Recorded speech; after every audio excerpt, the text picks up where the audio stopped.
La persecución de un ministro no tan solo vendrá por los errores de otro, siempre también vendrá por muchas otras razones. Y vamos a darnos cuenta que un ministro básicamente en sí mismo carga la imagen de Dios, carga el poder de Dios. Por lo tanto, el ataque es directo. Tú no estás predicando tus palabras. Tú no estás predicando cualquier cosa. Tú estás predicando la palabra de Dios. Así que el ataque que viene cuando predicamos, cuando hablamos, cuando llevamos un mensaje de salvación, yo no lo puedo tomar personal. Yo tengo que saber que es contra la palabra que se está predicando, contra el mensaje que se está llevando y con la imagen de Dios que estamos proyectando, que la gente va a hacer resistencia. Por eso cuando el Señor Jesucristo se encontró con el apóstol Pablo, primero Saulo, ¿qué le dijo? Saulo, Saulo, ¿por qué me persigue? ¿Pero a quién perseguía Saulo? A la iglesia. Pero Jesús tomó de manera personal la persecución que él hacía contra los cristianos. Pero los cristianos no lo podemos tomar de manera personal. Tenemos que saber que el ataque es por la palabra, la imagen que llevamos, la imagen que cargamos, lo que se proyecta. Y por supuesto el ataque que llega en contra de los ministros, tenemos que saber es que somos blancos del enemigo. Dice la Biblia claramente, heriré al pastor y las ovejas serán dispersadas. Tan sencillo como eso. Heriré al pastor y las ovejas serán dispersadas. Todo lo que hace falta lamentablemente es que de repente alguien que nosotros admiramos, alguien que respetamos, cometa un error y no sepamos restaurar su vida, no sepamos trabajar con el asunto y de repente las ovejas se dispersan. La gente comienza a salir, la gente comienza y ahora comienzan a desbandarse el grupo. No, eso es todo lo que se busca. Se sabe que si tú le picas la cabeza a un líder en el sentido espiritual, ¿qué pasa con el resto? Se desbanda. ¿Qué pasó con el talibán? No buscaron matar a todos los talibanes, buscaron acabar con Osama Bin Laden. Si acabamos con la cabeza, por lo menos por un tiempo, esos talibanes van a estar tranquilos porque no tienen quien los dirija.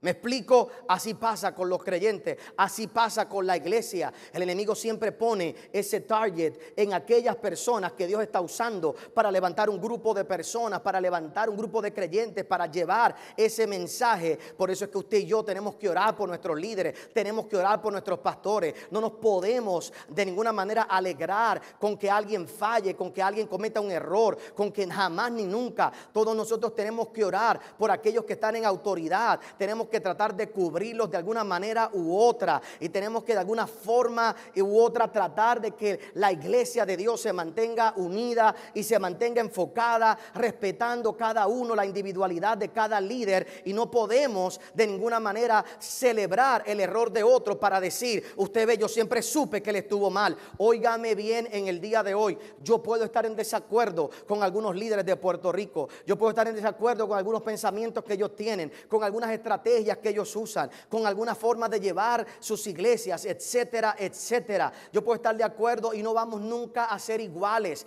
Si fuéramos iguales, Dios no nos necesitaría a todos. La razón por la que hay tantos diferentes, porque Dios nos necesita a cada uno, porque yo no le voy a llegar a todo el mundo, otros no le van a llegar a otros. Por lo tanto, Dios tiene que levantar lo que se llama la multiforme gracia de Dios, y es mi trabajo como pastor de alguna manera u otra cubrir a los demás, sabiendo que detrás de ese grupo de personas o detrás de ese líder hay un grupo de personas que están llegando al conocimiento de la verdad y que quizás de otra manera no llegarían. Usted y yo como creyentes tenemos que orar por nuestros líderes en Puerto Rico. Usted tiene que orar por los pastores de esta iglesia, por los líderes de grupo, para que el Señor los mantenga cuidados, enfocados, dirigidos, cuidado el corazón.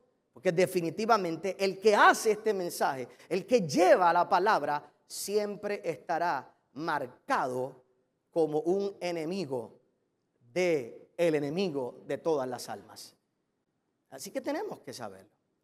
Lo interesante es que lo que a veces no podemos comprender nosotros como creyentes, hermano, es que ¿por qué razón persiguen a un creyente y a un cristiano aun cuando lo que hacemos es buscar la paz? ¿Por qué razón hay tal persecución? Mira qué curioso, porque aún en la sociedad que vivimos se repite la historia de muchos años atrás, donde todo gran creyente o líder siempre es una amenaza aún para el gobierno. Siempre. Mira qué curioso, el apóstol Pedro decía: por causa del Señor, someteos a toda institución humana, ya sea al rey como a superior, ya a los gobernadores como por él enviados, para castigo de malhechores y alabanza de los que hacen bien. Mire las palabras del apóstol Pedro en Primera de Pedro capítulo 2, el verso 13. Pedro estaba diciendo: sigan a los reyes de este mundo.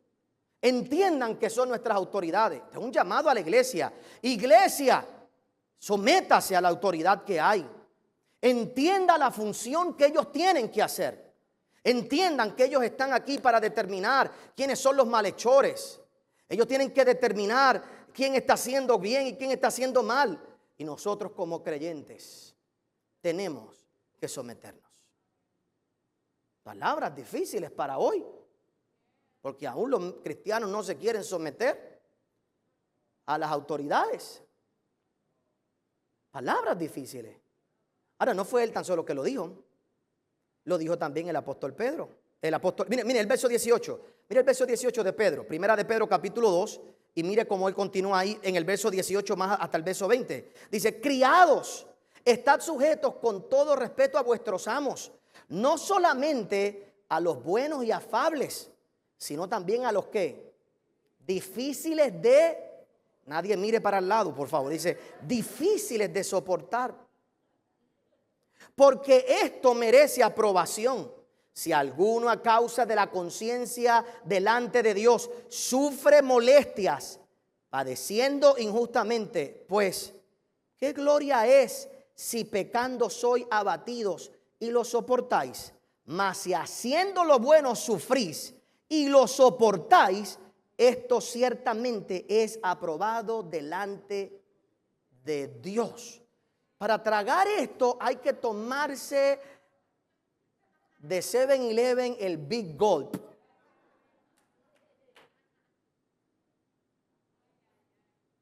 Si tienes un jefe insoportable, ámalo. Ámalo. Quiérelo. Sométete.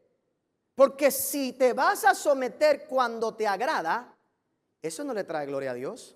Lo que le trae gloria a Dios es que cuando no te agrada, te sometes. Le pregunto yo, ¿no debería estar el gobierno de acuerdo con alguien que diga esto? Le pregunto, hago una pregunta honesta. ¿Debería estar el gobierno molesto con alguien que diga esto? No, pero si le está diciendo a la iglesia: oye, paga impuestos, trabaja. En otras palabras, vive como buen ciudadano, respeta a las autoridades. Por supuesto, él no está diciendo aquí, y hago una aclaración, que nos sometamos a una tiranía. Aquí hace unas aclaraciones que yo no puedo explicar totalmente hoy. Sí te puedo mencionar que el apóstol Pedro acaba de decir hasta dónde llega la jurisdicción del gobierno. El gobierno tiene una línea hasta donde él puede llegar. Y mientras se mantenga en esa línea, los creyentes debemos hacer lo que se nos pide que se haga. ¿Me explico? Y eso lo podemos estudiar después en una clase de política bíblica. Pero el punto donde voy es que esto no debería ser una amenaza para ningún gobierno. Para ningún gobierno.